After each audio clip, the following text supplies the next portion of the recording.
26-27 Agustus akan ada rapat akbar di Kesultanan Banten. Dengan turunan Wali Songo sekarang sudah mulai bangkit kembali. Apa yang Anda mau, lu jual gua borong. Habaib dengan pribumi ini bahaya sekali menurut saya. Bahaya sekali, bahaya. Kenapa saya katakan bahaya? Satu, ya, istilah itu mengkotak-kotakkan. Padahal kami para habaib, memang wujud kami yang pertama datang dari Hadramut. Zaman dulu nih datang dari Hadramut. Datang pendatang sebagai muhajir, pendatang yang baik. Bukan penjajah. Dia datang pendatang yang baik. Bukan penjajah. Dia datang ada yang dakwah, ada yang berdagang, berbaur sama masyarakat.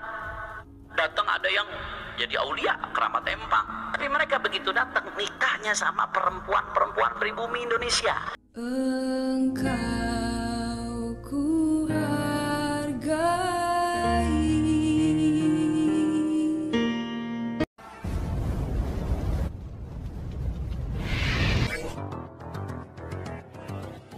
Assalamualaikum warahmatullahi wabarakatuh. Om Swastiastu, Namo Buddhaya, salam kebajikan. Kembali lagi bersama Tolangi 9 dari Buta Pandita Lobi Kabupaten Bulukumba. Video di awal itu ada dua yang saya sematkan. Yang satu adalah Ketua DPP FPI. FPI ini merupakan kamuflase dari FPI sebelumnya yang sudah dibubarkan oleh negara, karena gerakan-gerakan yang dilakukan oleh mereka selama ini terkenal sangat ekstrim. Dan tentu kalau kita bicara FPI di masa lalu, afiliasinya sangat jelas ya kemana, yaitu ke para oknum habaib, dalam hal ini ke Rizik Syihab, CS.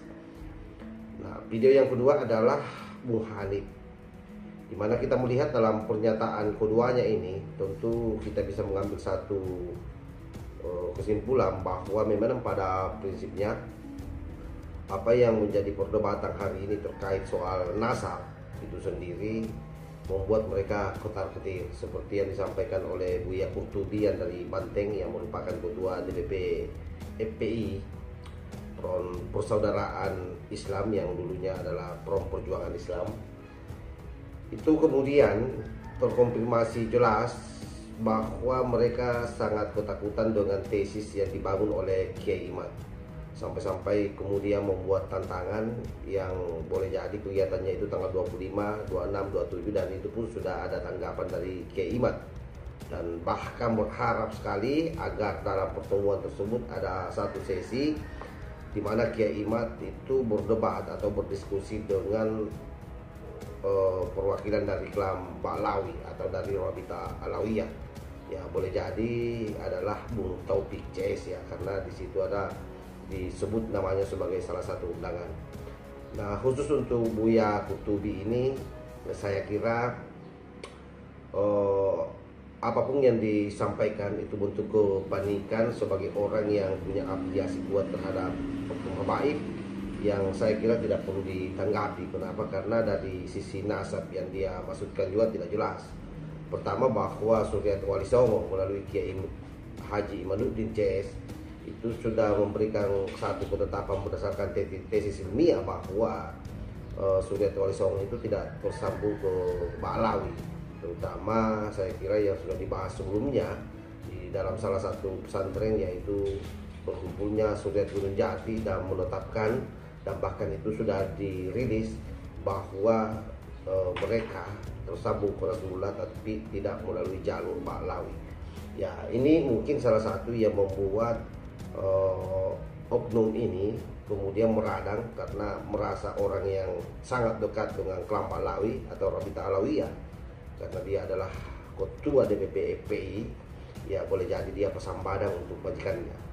Lalu kemudian ada video kedua di mana di situ terjadi lagi kembali adanya stigma yang dibangun oleh Bung Hanif ya, atau Kang Hanif, bahwa ada yang melakukan pengkotak-kotakan. Padahal kalau kita simak selama ini, justru kemudian yang melakukan pengkotak-kotakan itu mereka.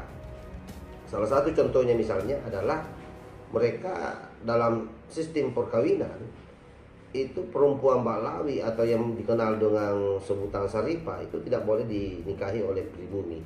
Itu salah satu bentuk pengkotak-kotakan yang nyata. Nah, ini pun saya kira sudah diulas beberapa bulan sebelumnya, bagaimana praktek-praktek Yahudi ini kemudian dianggap sebagai salah satu bentuk yang paten yang harus mereka lakukan di Nusantara ini sebagai salah satu bentuk katanya penghormatan terhadap Rasulullah Sallallahu Alaihi Wasallam. Padahal kita tahu sendiri bahwa Rasulullah Sallallahu Alaihi Wasallam juga memiliki seorang putri, kalau tidak salah namanya Siti Zainab, itu menikah dengan orang biasa, bukan dari kalangan atau dari keturunannya. Nah, sahabat-sahabat tolong sembilan yang saya hormati, oleh karena itu narasi-narasi yang dibangun oleh Bung Hanif ini dari awal sampai akhir yang kita dengar itu, terutama ketika dia mengatakan bahwa moyangnya datang dengan baik di Indonesia ini untuk menyebarkan agama, itu pun sesungguhnya sudah terbantahkan. Kenapa? Karena dalam sejarah yang kita tahu bahwa mereka ini didatangkan oleh Belanda, di mana saat itu Belanda membutuhkan tenaga kerja untuk membantu mereka di dalam menjajah Indonesia ini yang memiliki tenaga-tenaga yang kuat. Sehingga kemudian pilihannya waktu itu ada dua.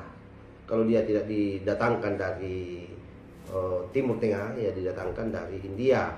Tetapi dari hasil kajian yang memang mereka sudah pelajari secara kultur dan agama yang ada di Indonesia waktu itu, karena memang sudah mayoritas Islam kita, seluruh Nusantara sudah tersebar melalui Wali Songo, maka kemudian yang didatangkan itu adalah orang-orang dari Yaman.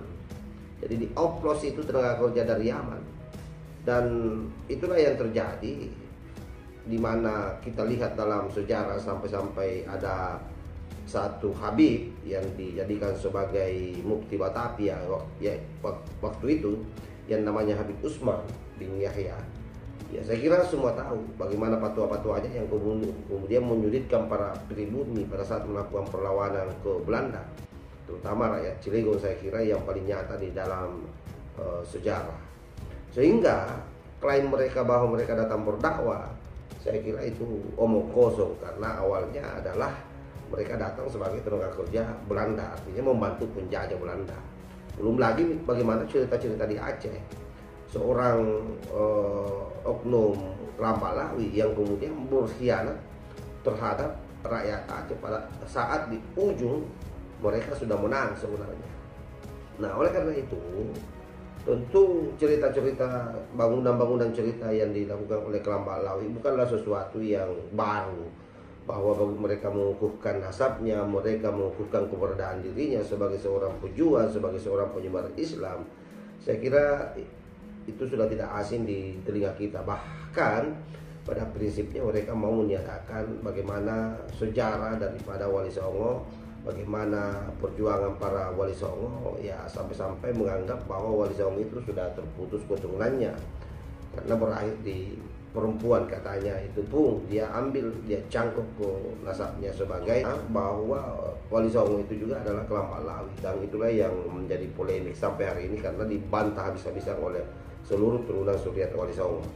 Nah, oleh karena itu sahabat, sekali lagi saya berharap bahwa konten-konten terkait soal Lambalawi ini tetap harus kita gaungkan terus, terutama dalam mengkanter narasi-narasi penyesatan yang mereka lakukan. Karena bagi kita semua, apapun itu, kalau sifatnya kepalsuan, kita harus lawan, kita harus hajar terus-menerus. Tidak boleh mereka dibiarkan di dalam negara kita merajalela yang pada akhirnya akan mendegradasi pribumi dan mendegradasi para ulama-ulama lokal kita. Wallahul muwaffiq ila aqwamit thariq. Wassalamualaikum warahmatullahi wabarakatuh.